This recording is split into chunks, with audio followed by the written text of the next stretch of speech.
नाशिकमध्ये ठाकरेंच्या सेनेचं उपनेते सुधाकर बडगुजर यांच्याकडून फडणवीसांची भेट. राऊत नाशिकमध्ये असतानाच त्यांचे निकटवर्तीय फडणवीसांच्या भेटीला पोहोचल्यानं चर्चांना उधाण. ठाकरेंसोबत कोण राहणार कोण नाही हे येत्या 8 दिवसात कळेल. मंत्री गिरीश महाजन यांचं सूचक वक्तव्य.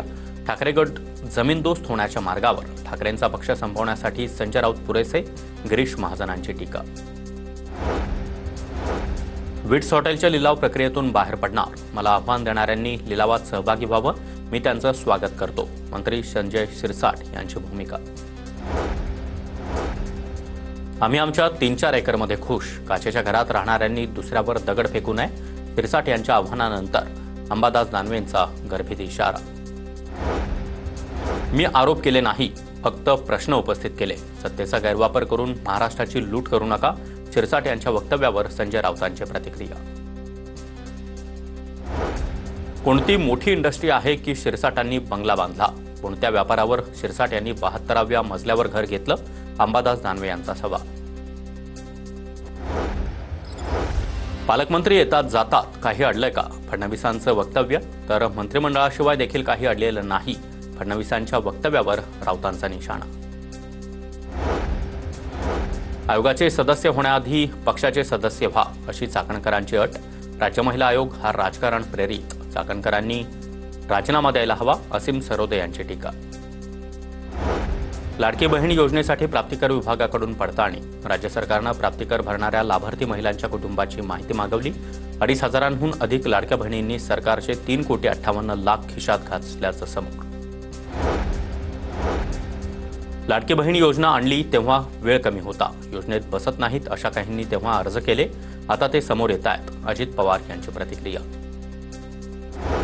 लाडक्या भावांनी नावं बदलून कोट्यवधींचा गैरफायदा घेतला. अर्थ खात्यातून घोटाळा. अजित पवारांनी राजीनामा द्यावा. लाडकी बहीण योजनेवरून संजय राऊतांचा निशाणा. आम्हाला कुणी आडवा गेल्यास आडवा केल्याशिवाय राहणार नाही. रायगडमधील कार्यक्रमातून भरत गोगावलेंचा सुनील तटकरेंना इशारा. तर खांद्यावर रुमाल टाकणारा हॉटेलमध्ये वेटरचं काम करतो. गोगावलेंचा तटकरेंना टोला. स्थानिक स्वराज्य संस्थांच्या निवडणुकांचे पडघम. निवडणूक आयोगाकडून राज्य सरकारला प्रभाग रचनेसंबंधी सूचना. प्रत्यक्ष निवडणुका ऑक्टोबरमध्ये 2 टप्प्यात होण्याची शक्यता. अद्यापही अधिकाराचं वाटप न झाल्यानं महायुतीमध्ये राज्यमंत्र्यांमध्ये अस्वस्थता वाढली. अधिकार नसल्यानं राज्यमंत्र्यांकडे प्रशासकीय फाईल जात नाहीत, सूत्रांची माहिती. भिवंडीतल्या बोरिवली गावामध्ये एटीएसकडून सर्च ऑपरेशन. एटीएसकडून 2घांना अटक तर 10 जणांना ताब्यात घेतलं. बोरिवली गावात पोलिसांचा मोठा फौजफाटा. जामखेडमध्ये हॉटेल व्यावसायिकाच्या मुलावर गोळीबार. कुणाल बंडू पवार असं गोळीबार झालेल्या तरुणाचं नाव. जामखेड पोलीस ठाण्यात अज्ञात व्यक्तीविरोधात गुन्हा दाखल. गुन्हेगारांना कायद्याचा आणि पोलिसांचा धाक उरला नाही. आमदार रोहित पवारांची ट्विट करत टीका. तर जामखेडमध्ये हॉटेल व्यावसायिकाच्या मुलावर गोळीबार झाल्याची रोहित पवारांची माहिती. माजी आमदार बाबाजानी दुर्राणी राष्ट्रवादी काँग्रेसमध्ये प्रवेश करणार. 8 तारखेला अजित पवार यांच्या उपस्थितीमध्ये दुर्राणी यांचा पक्षप्रवेश होणार. नागपूरमधील भिवापूर खरेदी विक्री संस्थेवर भाजपचा झेंडा. राजू पारवे यांच्या नेतृत्वामध्ये शेतकरी सहकार पॅनलचा मोठा विजय. पुण्यातील कार अपघात प्रकरणातील जखमी एमपीएससीच्या विद्यार्थ्यांचा खर्च सरकार उचलणार. मुख्यमंत्री फडणवीसांचं आश्वासन. सुनीता जामगडे इंस्टाग्रामवरून पाकच्या 3 नागरिकांच्या संपर्कात होती. तपासात समोर 3 पाकिस्तानी नागरिकांना भेटण्यासाठी सुनीता सीमा ओलांडून गेल्याची माहिती.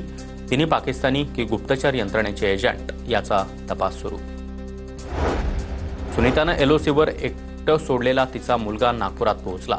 सुनीता आणि मुलानं पोलिसांना दिलेल्या माहितीला मध्ये विरोधाभास असल्याची सूत्रांची माहिती. दोघांच्या वेगवेगळ्या माहितीमुळे सुनीतावर पोलिसांचा संशय बळावला.